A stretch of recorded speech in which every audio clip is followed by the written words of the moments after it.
সকাল বন্ধুরা সবাই কেমন আছো? আশা করি ভালো আছো, সুস্থ আছো। ওয়েদারটা আজকে খুবই সুন্দর ছিল, সকাল থেকে বৃষ্টি পড়ছিল আর এখন আবার হালকা একটু রোদ উঠেছে। এখন রোদটা না মানে উঠাটা খুব জরুরি ছিল, কারণ প্রচুর কাপড় রয়েছে, কাপড়গুলো মেলে দিব কালকে, যেগুলো বিকেলবেলার দিকে ধুয়ে দিয়েছিলাম। তো ঘুম থেকে উঠেই 7টা সাড়ে 7টা কি 8:30টার দিকে আয়ুষকে নিয়ে যায়, আয়ুষের পাপা স্কুলে নিয়ে যায়। এই তো আসলো এখনই একটু আগে, 9:30 বাজে।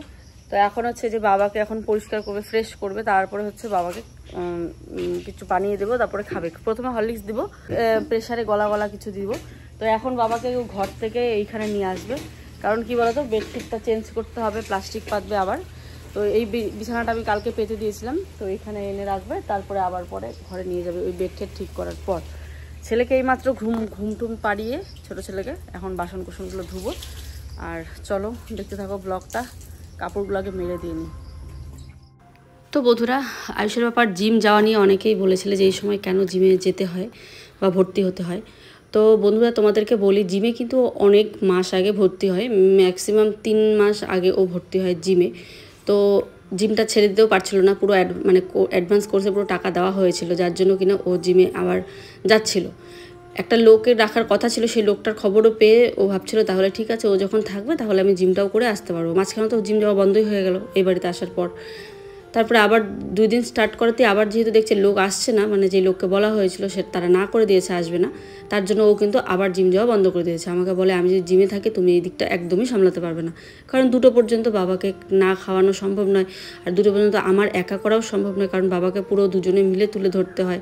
তো সেক্ষেত্রে সবটা বুঝে ও কিন্তু জিম যাওয়া বন্ধ করে দিয়েছে, আর যে আয়ুষকে স্কুলে দিয়ে চলে এসছে 9টার দিকে। তো এসে এখন যে বাবাকে পরিষ্কার করবে, খাওয়াবে। আর যারা বলছো যে বাবাকে হাগিস পরাতে, তো সবাইকে বলি হাগিস কিন্তু পরানো হয় বাবাকে, কিন্তু কি বলো তো ওই হাগিস তো ভেজেই তারপরে হাগিস ভিজেও বিছানার মধ্যে ভেজে আর কি পুরো। তো বুঝতে পারছো কি বলতে চাচ্ছি। তো সেই জন্য কিন্তু আর হাগিস তো পরানোই হয়, তারপরেও কিন্তু বেডশিটগুলো ধুয়ে দিতে হয়। তো বাবার কিছু কাপড় বের করলাম, ওই যে ওইখানে বাবার একটা আকাশি কালার ধোয়া বেডশিট, ঘুম পাচ্ছে। তো চলো এখন এই যে কাপড়গুলো ধুয়ে দিই। আর এমন একটা দিন, বৃষ্টির দিন, মানে এই যে কাপড়গুলো এখন রোদের প্রয়োজন, এই যে এতদিন যে রোদগুলো দিয়েছিল সেই রোদটার প্রয়োজন। একদিকে বাচ্চার কাপড়, একদিকে আমাদের কাপড়, একদিকে বাবার কাপড়, কাপড়ে অন্ধকার হয়ে গেছে, অন্ধকার মানে কি বলবো। এখনও তো 1 গামলা কাপড় ধুতেই পাচ্ছি না, ওগুলো শুকনাই রেখেছি, যেগুলো প্রত্যেক দিন এত বার হচ্ছে সেগুলোই ধুয়ে তাল পাচ্ছি না। আর শুকনাগুলো ধুলে যে কি হবে, মেলার জায়গা নেই, কিছু নেই, মানে পেছনে যেতে হবে, পেছনে যোগ ঠোক, বর্ষার দিন পুরো জলাকার হয়ে গেছে, খুব বাজে অবস্থা। তো চলো যে বেডশিটগুলোকে ভাঁজ করে দিচ্ছি, কোনো রকম জলটা ঝরা দিয়ে কথা আর কি, বুঝতে পারলে। এবারে যে ছোটো ছেলের জামা প্যান্ট যা আছে সব কিছু ধুয়ে এগুলো মেলে দেবো। তো চলো সারাদিনটা পাশে থাকো, দেখতে থাকো। আর ওইদিকে গরম জল করেছেও, গরম জল করে কি সাবান টাবান নিচ্ছে, শ্যাম্পু নিচ্ছে, নিয়ে এবারে বাবাকে স্নান কি গা ঠা ভালো করে স্নানের মতন পরিষ্কার করে দিবে আর কি। তো দেখো এবারে এখানে রান্নাঘরটাকে পরিষ্কার করে নিচ্ছি। সকাল সকাল কাজগুলো করতে চাই, কি বলো তো, অ্যালার্ম দেই 6টা 20-তে, আগে 7টা 20-তে দিতাম, এখন 6টা 20-তে দেওয়া আছে, কিন্তু তারপরেও উঠতে পারি না, এত রাত্রি করে ঘুমানো হয়। তো আর বাচ্চা নিয়ে তো বুঝতেই পারছো, বাচ্চার মায়ের চোখে বেশি ঘুম থাকে, এটুকু তো সবাই জানো যারা মা হয়েছে। তো আমি এত চেষ্টা করি 6টা 20-তে ওঠার, কিছুতেই উঠতে পারি না, সকালবেলা আমার ঘুমই ভাঙে না। তারপরে সেই অ্যালার্ম মানে চোখ টান করে খুলতে প্রায় 6:45-7টা বেজেই যায়। তো ভাবি সকালে উঠে কাজগুলো করব, তাড়াতাড়ি হবে, কিন্তু শরীর চলে না, করতেও পারি না।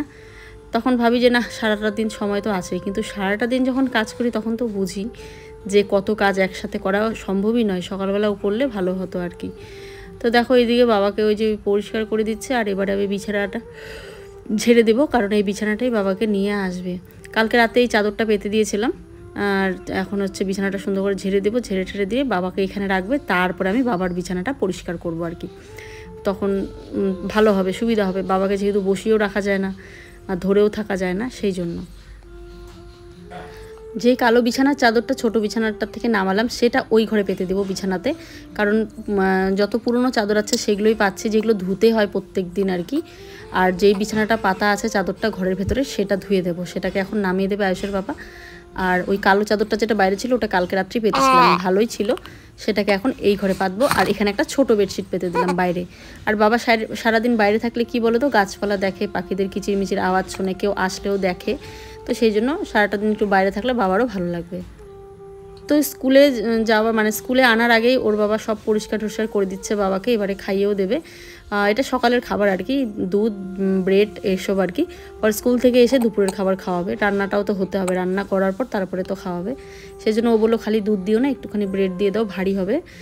তো আমি মাঝখানটা দেখো ছিঁড়ে ওই যে দিলাম আর কি, মাঝখানটা, সাইডটা দিলাম না, মাঝখানটা একটু নরম থাকবে, সফট থাকবে। এখন ভাত ডালগুলোকেও কি বলো তো, এই যেরকম প্রেসারে দিয়ে পুরো সিটি মেরে হয়তো মিক্সার গ্রাইন্ডারে একটু ব্লেন্ড করে দিলে ভালো হবে, খেতে পারবে আর কি। তো ওইদিকে বাবাকে ও একদম পুরো গাঠা মুছিয়ে পরিষ্কার করে দিয়েছে, এবার ব্রাশটা করে দিচ্ছে।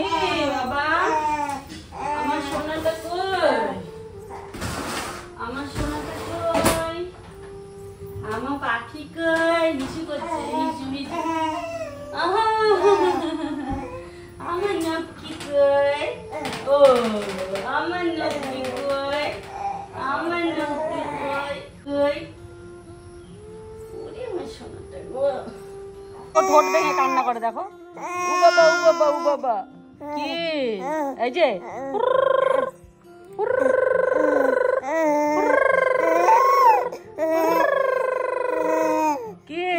কি বাবা কি ও ও ও এদিকে বন্ধুরা বাবার সমস্ত খাবার মানে সমস্ত কিছু হয়ে গেছে পরিষ্কার, একদম গরম জল দিয়ে গা ঠা মুছে একদম পরিষ্কার হয়ে গেছে। খাওয়াও খেয়েছে, এই যে বাটিতে যেটুকু দিয়েছিলাম ওইটুকু খেয়েছে, দুধ আর পাউরুটি খেয়ে যে এখন ও ওষুধ খাওয়াচ্ছে। ওই যে চুলকানির মতন হয়েছিল যে না একবার। তো বাবু আমার কোলে খুশছো না, একটু ঘুমিয়ে পড়লে পরে বাবার এর কি এগুলো পরিষ্কার করবো, এগুলো বেড কাভার টেড কাভার বাঁধবো, বাবার এই যেগুলো বেড কাভার ধুবো। সবে খালি এই যে ঝুড়ির বাসনটা ধুয়ে এসেছি, আর দেখো বারান্দার অবস্থা, ঘরের অবস্থা। রান্নাঘরটার শুধু উপরে স্ল্যাবটা মুছেছি, নিচটা মুছবো, যে ছেলে আমার উঠে পড়েছে। ফলে নাই একদমই চার্জ দেবো, চার্জে দিয়ে তারপরে ব্লক করবো। দেখো ওই দেখো বিলাইটাকে, দেখো বিলাইয়ের ছানাটাকে, দেখো তো বিলাইয়ের ছানাটাকে, ওই যে ও বাবা দেখে আবার কেমন করে দেখে আবার। তো বন্ধুরা ওইদিকে বাবাকে খাওয়ানোর পর তো আয়ুষের বাবা খুশকে নিয়ে গেছে। এই কথাটা বলতে যে কি হাসি পায় আমার। খুশের বাবা খুশকে নিয়ে গেছে বাইরে, যে আমি তাড়াতাড়ি কাজগুলো সারবো। তারপরে আমার জেঠি শাশুড়ি মা আমাদের জন্য কত কি যে পাঠিয়েছে তোমাদেরকে দেখাবো। তো চলো এই যে এখন আবার কোলে নিয়ে একটুখানি খাইয়ে নিলাম, আবার কাজ আমার কিন্তু দেরি হয়ে গেল। আবার ও কিন্তু 1:30টার দিকে বেরিয়ে যাবে ছেলেকে আনতে। আমার 1:30টার আগে আমার হাতে একদম সময় নেই, বাজে 12টা, এখন 12টা বেশি হয়েছে। চলো দেখাবো কি কি এনেছে।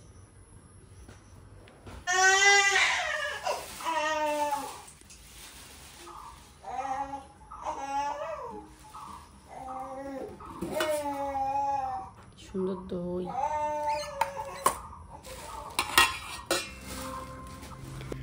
তো দেখো এই যে এখানে কোন জেঠি শাশুড়ি মা বলো তো, একদিন যে খেলাম জেঠি শাশুড়ি মা বাড়ি থেকে মাংস রান্না করে, সেই জেঠি শাশুড়ি মা দেখো পুরো পাতলা করে খিচুড়ি পাঠিয়েছে, এখানে কুমড়োর ছক্কা রান্না করেছে, সাথে দিয়েছে পাঁপড়, আবার হচ্ছে এই যে নিমকি দিয়েছে আর কি। তো এত কিছু দিয়েছে। আর এখানে দেখো সেন্টারের খিচুড়ি আমাদের হয়ে গেছে, সেটাও আবার নিয়ে আসলো আয়ুষের পাপা। তো আজকে চারিদিক থেকে শুধু খিচুড়ি আর খিচুড়ি। তো সব কিছু মিলিয়ে মিশিয়েই খাবো, যেহেতু 12টা 12:30 হয়েই গেছে, খেতে খেতে তো প্রায় 1টা বাজছে। তো এই জন্য আর দুপুরবেলা কিছুই রান্নাবান্না করবো না, এই খিচুড়ি দিয়ে আমরা সবাই খাবো, আর বাবাকেও খিচুড়িটা খাইয়ে দেবো। একদম পাতলা হয়েছে, তো খুব টেস্ট হয়েছিল, একদম কি ধানের চালের যে খিচুড়ি, এত সুন্দর। তো এটা আয়ুষ আসলেও খেতে পারবে। তো সবাই মিলে আজকে কিন্তু দুপুরটা খিচুড়িই খাবো, আর রান্নাবান্না করবো না, একদম দুপুরের জন্যই দিয়েছে জেঠিমা। তো এই যে এই সময় যে আমার কি মানে উপকার হলো, মানে কি বলবো তোমাদের। কি কেমন হয়েছে জেঠি রান্না? জেঠি রান্নার তুলনা হয় না, সবসময় ভালো। চালটা কি সুন্দর, গন্ধটা কি সুন্দর, আমারও খুব ভালো লাগে। চালটা কি লোকাল চাল কোথায়, বাড়ির চাল কোথায়, গন্ধটা দারুণ হয়েছে। যেটি মশলাপাতি বা কিছু দেয় ওই জন্য ভালো হয়। শিখে নিও রান্না যেটি। হ্যাঁ শিখবো, সবার যার যার রান্না তার কাছে হয়, বুঝছো। জেঠির রান্না আমি পারবো না, এই হচ্ছে ব্যাপার। যতই জানি দেখবো এক হবে না। চলো আমরা খেয়ে নিই। খেয়ে দিয়ে আয়ুষের বাবা চলে গেল আয়ুষকে আনতে। দেখো সময় কিভাবে দৌড়ায়, কোনো কাজই কিন্তু হয়নি, শুধু ওই বাসন কটা মেজেছি। আয়ুষের বাবাকে পরিষ্কার টরিষ্কার করানো, খাওয়া দাওয়া, ওষুধ টষুধ খাওয়া, এসব করতেই পুরো 1.5 ঘন্টা সময় লেগে গেল। ততক্ষণ তো খুশকে ধরতে পারেনি, আর খুশ দিনের বেলা একদম ঘুমায় না। তো ওকে না ধরলে তো আমি কাজ করতে পারি না, যদি কাজ করতে হয় তাহলে ওকে কান্না করিয়ে করে কাজ করতে হয়, যে বিছানায় শুয়ে রাখলাম কাঁদতে থাকলো তারপর আমাকে কাজ করতে হয়। তো এইভাবে রাত্রিবেলাও করি, সকালবেলা করতে মায়া লাগে। না ওহো দেখে দাঁড়িয়েছে ঘুরছে না, এই যে ঘুরছে না, এই যে সবাই বলো মানিদেরকে বলো, এই এদিকে বলো, এদিকে মানিরা আসো তো, আমাকে একটু নাও তো মানিরা। এই যে দেখো দেখো দেখো দেখো দেখো ডোনামানিকে ডাকো, এই যে ডোনামানিকে ডাকো, ডোনামানি না। ও বাবা কান্না করে। কে দাঁড়িয়ে আছে রে? একা একা থিন দিয়ে দাঁড়ায়, থিন দিয়ে মানে পায়ে ইয়ে করে পাটাকে সব। এই যে ডোনামানি, মানিরা আসো তো, একটু আমাকে নাও, আমার মায়ের কত কাজ, আহা। তো বন্ধুরা ওইদিকে সকালের যেগুলো ভিজা কাপড় সেগুলো তো মেলে দিয়েছি, এখন অনেক কাপড় বেরিয়েছে, বাবার বেড কাভার ঠেট কাভার এগুলো তো দেখতেই পারলো, এগুলো কিন্তু এখনও ধুতে পারিনি আমি।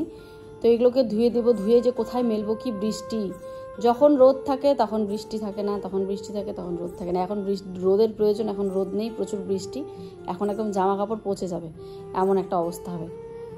তো ও 1 ঘন্টা হাতে নিয়ে বের হলো, যেতেও সময় লাগবে, আজকে লাইন গাড়িতে যাবে, সেই জন্য একটু সমস্যা আছে। আর হচ্ছে কি ও একটু ঘুমিয়ে গেলে বাবার বিছানা পরিষ্কার করে তারপরে আমি বাকি কাজগুলো সেরে, আজকে রান্নাবান্না নেই, কারণ ভগবান বলে না আছে, আজকে রান্নাবান্না করতে গেলে আজকে যে কত লেট হতো, কিন্তু প্রত্যেক দিন কে রান্না করে দেবে বলো, আমাকেই রান্না করতে হবে। কিন্তু এই যে একদিন রান্না করা হলো, একদিন যে রান্না নেই আমার, বা জেঠি মাঝে একদিন খিচুড়ি দিল, আমার যে কতটা হেল্প হয়েছে না। আইসুরা বলে জেঠিমাকে গিয়ে থ্যাংক ইউ বলে আসো, আজকে তোমার রান্নাবান্না নেই। সেটাই তো চলো। তো খুশোনা যেহেতু ঘুমিয়েছে, এবারে চলে আসলাম বাবার ঘরের বিছানাটা পাততে, যা কারেন্টটাই চলে গেল। তো ওইদিকে দেখো একটা মোটা ভিজে গেছে বিছানাটা, একটা মোটা শাড়ি, সুতির শাড়ি আর কি পুরনো, সেটাকেই দিয়ে দিলাম। আর বাইরে হচ্ছে কিন্তু মুষলধারে বৃষ্টি, দেখতে পাচ্ছ, কাপড়গুলো আমার সব ভিজে গেছে, বেশিক্ষণ হয়নি কাপড়গুলো মেলে দিয়েছি, তো সেই জন্য কিন্তু আর নিয়ে আসলাম না, নিয়ে আসার সময়টাও পাইনি, কোলে খুশ ছিল, তাই আমি ভাবলাম ভেজা কাপড় যখন আর আনলাম না, পরে ঘরে চিপে টিপে পরে ঢুকাবো আর কি। তো ওইদিকে আমার জেঠি শাশুড়ি মা এসেছে, আমার বাড়িতে অনেক জেঠি শাশুড়ি মা কাকি শাশুড়ি মা আছে, তোমরা কাউকেই চিনবে না, তো সবাইকে অল্প অল্প করে দেখো। ইনি হচ্ছেন বড় জেঠি শাশুড়ি মা, উনি এসে আমাকে বলছেন বিছানায় কীভাবে কী পেতে দিতে হবে। তো আমি তো ওইভাবেই পেতে দিলাম। দেখো একটা মোটা কাপড় দিয়ে যে জায়গাটা ভিজেছে তার উপরে দিয়ে, তারপর যেহেতু রোদ নেই তোষকটা কিন্তু শুকাতেও পারবো না, সেই জন্য। আর এবারে দেখো এই যে উপরে প্লাস্টিক পেতে দিয়েছি, যাতে করে তোষকটা প্রত্যেক দিন না ভেজে, ভিজলে তো অসুবিধা হয়ে যাবে, সেই জন্য। জেঠিমাকে বলছি যেও না, খুব বাইরে বৃষ্টি হচ্ছে, পরে যাও। প্লাস্টিক না পেতেও উপায় নেই, প্রত্যেক দিন যদি এরকম তোষক ভেজে তাহলে তো গন্ধ হয়ে যাবে, আর বেডশিটগুলো তো ধোয়া যায়, তোষক তো ধোয়া যায় না, আর রোদও নেই যেহেতু, তাই রোদেও দেওয়া যাবে না। তো এবারে দেখো বাবা কিন্তু বাইরেই শুয়ে আছে যদিও বা। তো এদিকে ঘর বিছানা পরিষ্কার করে ঝাড় দিয়ে নিয়েছি, এবারে মফ দিয়ে মুছে নিচ্ছি একদম ফিনাইল দিয়ে, যাতে করে মাছি টাছি না পড়ে। প্রচুর পরিমাণে মাছি, আমাদের গ্রামের বাড়ি, আম কাঁঠালের দিন বুঝতেই পারছো, মাছি তো হবেই। কিন্তু কি বলবো, সবসময় মশারিটাই ভাবছি বড় একটা টাঙিয়ে রাখবো সবসময়, তাহলে সুবিধা হবে, বাবাকে মাছি টাছি ধরবে না। তো দেখো ঘরটা পরিষ্কার করে মুছে নিলাম। এদিকে দেখো ওই যে রান্নাঘরের স্ল্যাবটা তখন কিন্তু মুছে পরিষ্কার করে রেখেছি, তারপর আর ঘরটা মোছার সময় পাইনি। তো ওইদিকে খুশ ঘুমাচ্ছে বলে, বৃষ্টিও পড়ছে বাইরে যদিও বা। আমার আরেক জেঠি শাশুড়ি মা এখন এসেছে, তো ওনাকে বললাম খুশ উঠলে একটু দেখো, আমি আধা ঘন্টার মধ্যে এই কাজগুলো সেরে আসি, যেমন বাবার বেড কাভারগুলো ধোয়া, এই যে রান্নাঘরটা অর্ধেক মুছেছি সেটা ধোয়া, বড় ঘরটা খাওয়া দাওয়া হয়েছে, এই টোকাটা মোছা হয়নি সেগুলো মানে মোছা, বারান্দাটা হালকা মুছে, ওইদিকে বাসন ছিল কিছু ধুয়ে তারপরে স্নান করে আসবো। তো এদিকে আজকে কিন্তু বাসি বিছানাটা সেরকম করে পাতা হয়নি, ও খুশ ঘুমাচ্ছিল বলে আমি সাইড দিয়ে কোনো রকম ঝেড়ে ঠেড়ে এদিক দিয়ে মানে ঝেড়ে দিচ্ছি আর কি, মানে বিছানা তুলে আর পাতা হয়নি। তো দেখো ব্ল্যাঙ্কেটটাও সাইড দিয়ে পেতে দিলাম। আর বৃষ্টির দিন না, চারিদিকে এত কাপড় ভেজা, ওই দেখো উপরে একটা কাঁথাও মেলে দিয়েছি, চারিদিকে কাঁথা কম্বলগুলো ভেজা রয়েছে, তো সেই জন্য যেখানে পাচ্ছি সেখানে মেলে দিচ্ছি, যেহেতু ঘরে ফ্যান চলছে হালকা করে দিয়েছি, যেহেতু বাচ্চা তাই। তো এইভাবে বিছানাটা কিন্তু ঝেড়ে নিলাম। তারপর বাসি ঘরটাও সুন্দর করে ঝাড় ঠাড় দিয়ে নিয়ে আর এবার বারান্দাটাও ভালো করে ঝাড় দিয়ে নিচ্ছি। বৃষ্টি কিছুতেই থামবে না, তাই এইভাবেই কাজ করতে হবে। আর গ্রামের বাড়িতে বৃষ্টি হলে তো বুঝতেই পারছো, আমার আগের ভ্লগগুলোও দেখেছো, যেমন ফ্ল্যাটে কি হয়েছে, এই বৃষ্টি পড়লেও চিন্তা নেই, ঘরের ভিতরে সব কিছু। আর এখানে কি হয়, এই যে বাইরে কাপড় চোপড় ধোয়া, বাসন ধোয়া, ঘর মোছা, সব কিছুতেই কিন্তু কষ্ট আর কি। তো দেখো ওই পাশে নোংরাগুলো ফেলে দিলাম, আর এবারে এটাকে পেতে দিয়ে ভালো করে পেতে দিলাম আর কি। বস্তাও নেই, এমন একটা অবস্থা।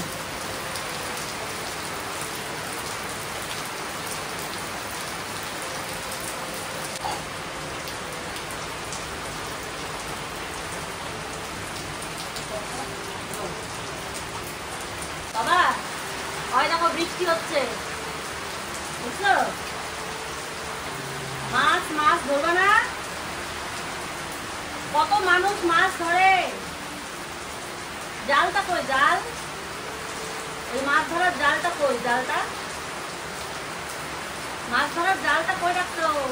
ও বাবা, এই যে মাছ ধরার জালটা কই? ওই দেখো বৃষ্টি পড়ে, বুঝছো? মাছ ধরবে না? মাছ, ওই যে মাছ ধরবে না? না না, চলো মাছ ধরতো, মাছ মাছ। তো বাবার সাথে যত জোরে জোরে কথা বলা যাবে, যত কথা বলবে তত আর কি মুভমেন্ট করবে আর কি। তো সেই জন্যই কথা বলার চেষ্টা করছিলাম। তো এবারে আমি স্নানে যেতাম আর কি। তো ওইদিকে দেখি আয়ুষের ব্যাপারও আসতে লেট হচ্ছে, মানে 3টে বেজে যাচ্ছে। তো ভাবলাম 3টে না, তখন 2:30টার মতন বাজে। তো আমি ভাবলাম আমার যখন হাতে সময় আছে, বাবুও ঘুমাচ্ছে, তো ততক্ষণে বাবাকে খাইয়ে দিয়ে নিই। ওই যে তখন বললাম জেঠিমাটা আসবে, আমি কাপড় চোপড় ধুবো, এখনও কিন্তু সেটা হয়নি, আমি ভুলে গেছি, প্রথমে বলে দিয়েছি। এই তো এখনই জেঠি শাশুড়িমা আসবে, আবার দেখলাম খুশ উঠে না পড়ে। তো ওইদিকে বাবাকে বলছি, ওইদিকে জেঠিমা এসেছিলো, তখন বললাম, অনেকক্ষণ পর কিন্তু আসলাম আবার, যদিও বা এসে ভিডিও টিডিও এডিট করলাম। জেঠিমা ধরেছিল পুচকুকে, স্নান করলাম।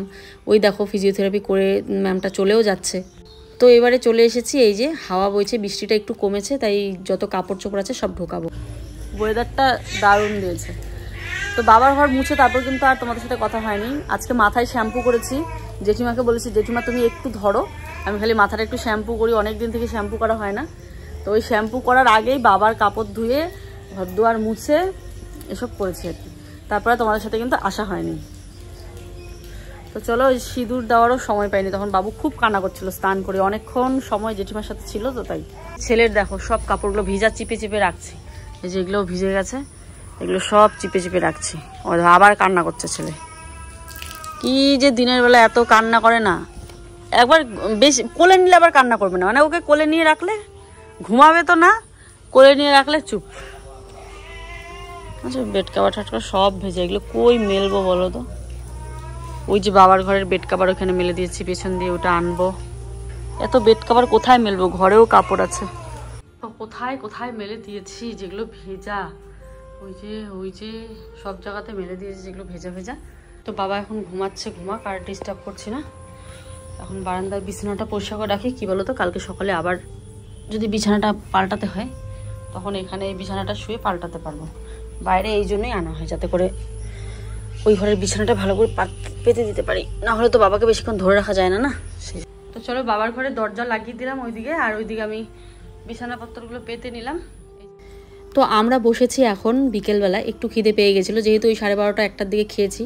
তো ওই যে জেঠিমা দই দিয়েছিল, দই মুড়ি সবাই মিলে বিকেলবেলা একসাথে খাচ্ছি। ওই সময় বাবাকে আবার হরলিক্স বিস্কুট তো নয়, সরি, হরলিক্স খাওয়ানো হলো। হরলিক্স খাইয়ে দেয়, এই যে ও দই মুড়ি খেতে বসেছে। আমাদের সাথে সাথে একটু দই খেয়ে নিল, যেহেতু গরম, তাই এরকম গরমের দিনে দই খাওয়া ভালো। চলো বাবা, ঘুমিয়ে চলে আসবো বাবা আজকে আমার, না বাবা? নামো, ঘুমাইতে দাও না, বেশিক্ষণ গেছি, টিউশনের সময় চলে হয়েছিল যে। চলো নামো। এই যে খুশের বাবা এখন খুশকে ধরেছে, আমি খেয়ে নিলাম, বাবাও খেয়ে নিয়েছে, বাবাকে হরলিক্স খাইয়ে দিল এখনই একটু আগে, খাইয়ে নিয়েছে। বাবা এখন শুয়ে আছে, বাবা ঘুমাবে। লাইটটা বন্ধ করে দিই বাবার ঘরের, বুঝছো? অল আউটটা এই যে জ্বালানো হয়েছে, অল আউট। লাইটটা বন্ধ করে দিই, তাহলে বাবা ঘুমাইতে পারবে। বাবা বাবা ঘুমাও, দেখো ভাবলাম খুশকে ঘুম পাড়িয়ে তোমাদের সামনে দুটো কথা বলতে আসবো। খুশ উঠে পড়েছে, হাসছে, ওই দেখো হাসছে। খুব দুষ্টু না? দুষ্টু হাসি আবার।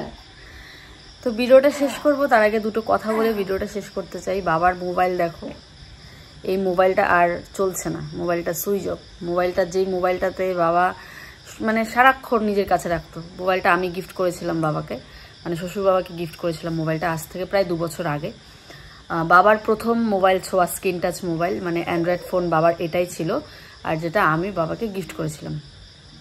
ঠিক আছে, তো এটা ছিল বাবার জীবনে প্রথম ফোন। আজ দেখো মোবাইলটা পড়ে আছে, মানুষটা মোবাইলটা নিতে পারছে না, মোবাইল চালাতে পারছে না, তাই মোবাইলটা পড়ে আছে। কার দিন কখন কি হয়, তাই না? যাকে একটা কথা তোমাদের সাথে শেয়ার করতে চাই। বাবাকে আমাদের এখানে আনা নিয়ে আজ আমাকে মুখ খুলতেই হবে। মুখ খুলতে হবে কেন বলছি, কারণ এটা এই নিয়ে যত কমেন্ট আসবে দোষ আমার ঘাড়ে চেপে বসবে, সেই জন্যই বলছি। আমার লাইফস্টাইলে আমি ভিডিও দেখাই, আমার লাইফস্টাইলে কি হচ্ছে। আমি বাপের বাড়ি গেছি, আমি তখনও কথা শুনেছি, সব কিছু তো জায়ের ঘাড়ে ফেলে তুমি চলে গেছো বাপের বাড়িতে, আমি কিন্তু কিচ্ছু বলিনি। আমার কোনো আমার মানে এসব নিন্দে আমার গায়েই লাগে না, মানে এসব নেগেটিভ কমেন্ট আমার গায়েই লাগে না। কেন বলো তো?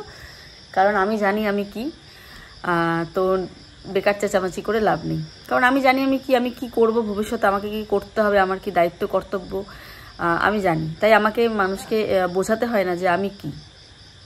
তো আমি যখন বাপের বাড়ি গেছি তখনও অনেক কথা শুনেছি, প্লাস এই যখন এখানে আসার পর এই 20-21 দিন যখন ওরা দেখলো তখনও কিন্তু আমি কথা শুনেছি, তারপরেও আমি কিছু বলিনি, কারণ আমার গায়েই লাগেনি কথাগুলো।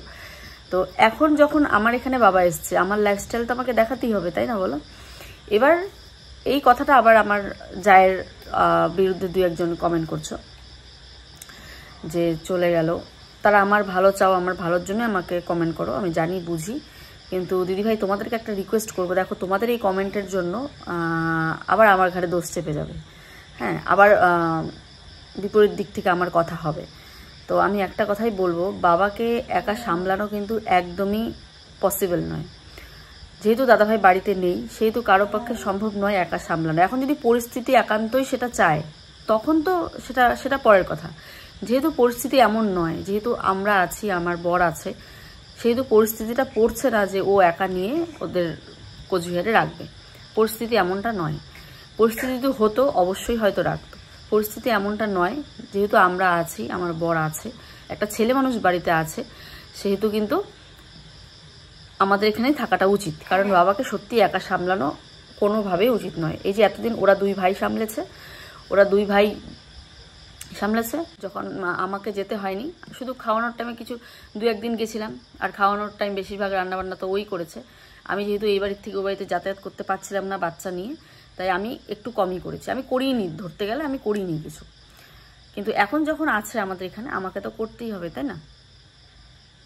তো এতদিন ও করেছে, ওর বর ছিল, দাদাভাই ছিল, তাই করেছে, করতে পেরেছে। আজকে দাদাভাই থাকলে হয়তো নিশ্চয়ই করতো, যেহেতু বাড়িতে থাকে না সেহেতু একদমই অসুবিধা হয়ে যাবে। এটা আমি একদম মন থেকে বলছি এই কথাটা। আমি দেখি তো, আমি জানি যে এতদিন 2 ভাই সামলেছে, এখন কিন্তু আমি আর আয়ুষের পাপা সামলাচ্ছি।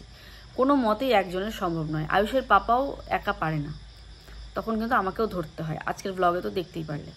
তো এইটুকুই বলবো, প্লিজ কাউকে দোষ দিও না, যেই দোষটা আবার আমার ঘাড়ে উল্টো চেপে আসবে, ঠিক আছে?